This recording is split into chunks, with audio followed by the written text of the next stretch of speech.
Bien, chicos, este es el ejercicio número 2 con respecto a poder obtener el WACC. Lo que hemos incluido, a diferencia del costo promedio ponderado de capital, es justamente el valor agregado que pueda generar la empresa después de cumplir, para poder cumplir con sus obligaciones, ¿no? O sus endeudamientos o su financiamiento, ¿no? Como organización, como empresa.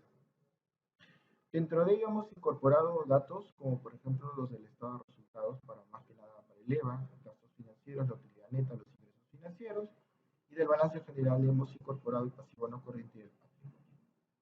Acá tenemos por ejemplo el coste de financiamiento que lo vamos a interpretar como la tasa de interés que le pagaríamos a los acreedores que vendrían a ser los bancos, la tasa de impuesto que hemos determinado, lo hemos cambiado para esta economía imaginaria es del 30%. Acá vendría a ser la rentabilidad libre de riesgos. Esto significaría que la empresa está considerando invertir en otros títulos de valor, en otros activos, como podrían ser los bonos, que son títulos de valor que generan una rentabilidad fija, libre de riesgo, o sea, que no es muy arriesgado, como por ejemplo los bonos soberanos peruanos, como los bonos de la Reserva Federal Americana, como por ejemplo los bonos del Banco Central de Reserva Alemán, cuyas economías son muy buenas, son muy sólidas, y definitivamente pues tú inviertes ahí y no hay ningún tipo de pérdida, no hay riesgo de que no te paguen, ¿no? Entonces siempre te van a pagar una tasa que es muy baja, lógicamente, porque el riesgo que se genera en este tipo de títulos valor es muy pequeña. Entonces, la tasa de interés viene a ser muy baja. Y acá estamos considerando, por ejemplo, un 4%. Podría ser otros títulos valor, pero acá estamos dando como ejemplo los bonos, que son generalmente títulos valor mucho más conocidos alrededor del mundo.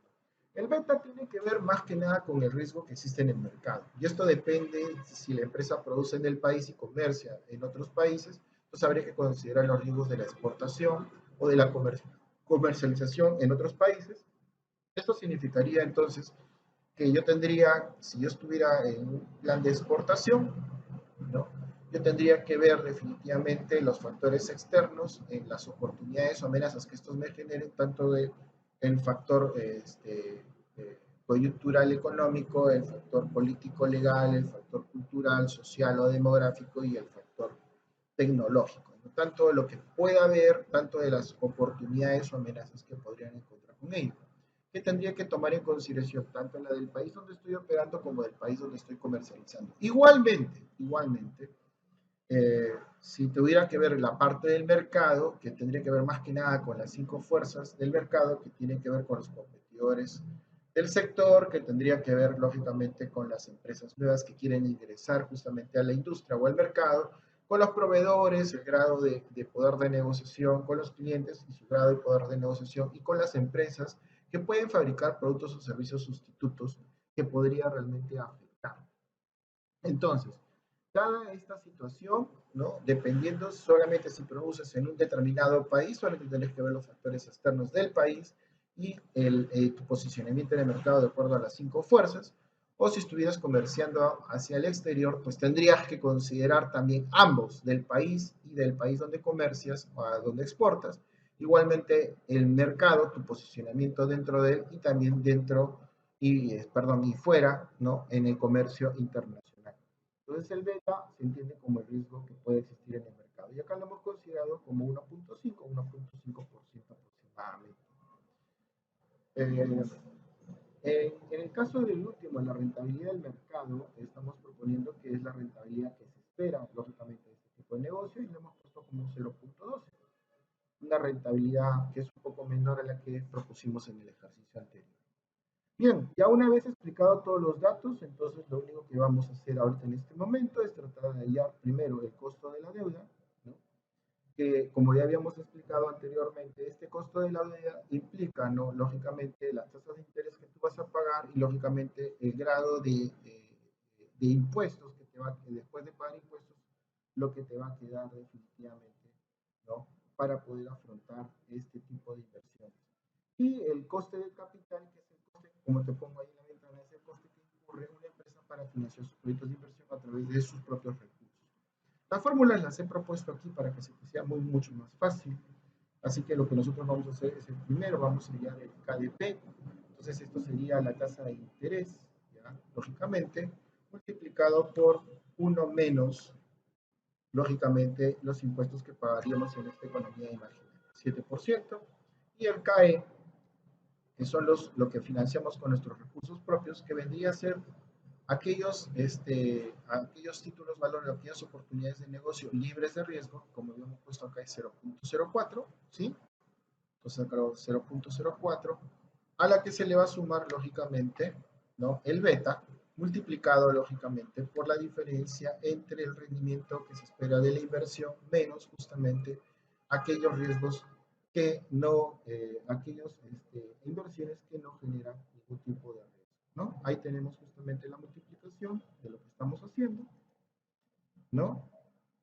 Faltó agregar, pero no desea corregir. Nos da entonces, nos da 16%, ¿sí? Bien, vamos a trasladar toda esta información en el WACC, por ejemplo, nos pide justamente la representación del pasivo corriente sobre el total de pasivos y del patrimonio sobre el total de pasivos.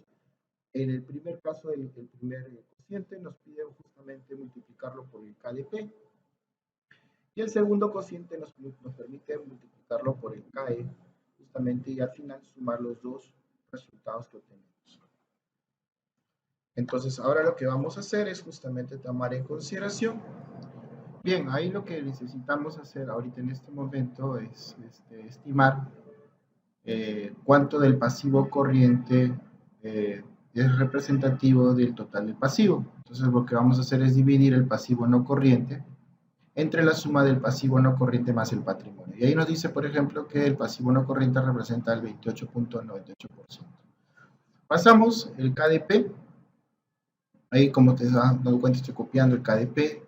Y ahí vamos a también a interpretar cuánto del patrimonio representa, lógicamente, sobre el total del pasivo, cuánto es el porcentaje que representa el patrimonio.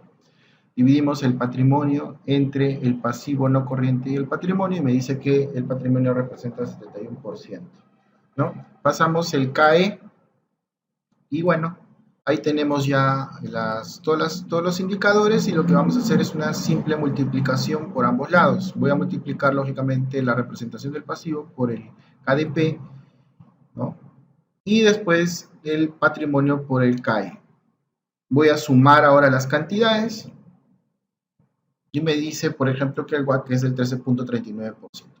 ¿Esto qué significa? Muy simple. Si tu rendimiento de tu inversión es del 13.39%, entonces no ganas ni pierdes.